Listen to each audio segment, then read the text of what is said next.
Hello guys, ഇന്നത്തെ ഞങ്ങളുടെ video ഞങ്ങൾ രണ്ടുപേരും ജോലി കഴിഞ്ഞ് വന്നപ്പോൾ ഒരു ഐസ്ക്രീം പാർലർ കയറി 2 ഐസ്ക്രീം കഴിച്ചു. സൂപ്പർ ഐസ്ക്രീം ആയിരുന്നു. അപ്പം ഞങ്ങൾ വിചാരിച്ചു അതൊരു വീഡിയോ ആക്കാമെന്ന്. അങ്ങനെ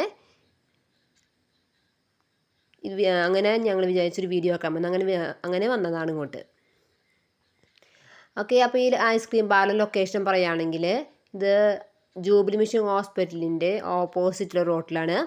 അപ്പം ഞങ്ങൾ കുറച്ച് ദിവസം മുമ്പ് ഒരു ടീ കടയിൽ നിന്ന് വന്നിട്ട് വീഡിയോ ചെയ്തിട്ടായിരുന്നു. ആ ടീ കടയിലെ നേരെ ഓപ്പോസിറ്റാണ് ഈ ഐസ്ക്രീം പാർലർ സ്ഥിതി ചെയ്യുന്നത്.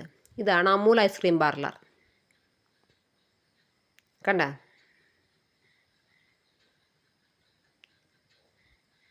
അപ്പോൾ ഈ ഐസ്ക്രീം പാർലറിൻ്റെ എല്ലാ ഭാഗങ്ങളും ഐസ്ക്രീം പാർലർ ലൊക്കേഷൻ എല്ലാ ഭാഗങ്ങളും ഞാൻ കാണിക്കുന്നുണ്ട്. കണ്ട, ഇതാണ് ലൊക്കേഷൻ. നിങ്ങൾക്ക് നേരിട്ട് വന്ന് അറിയാൻ പറ്റും. ഓക്കെ, ഈ വീഡിയോ ഇഷ്ടപ്പെട്ട ലൈക്ക് ചെയ്യുക, സബ്സ്ക്രൈബ് ചെയ്യുക. Okay, by.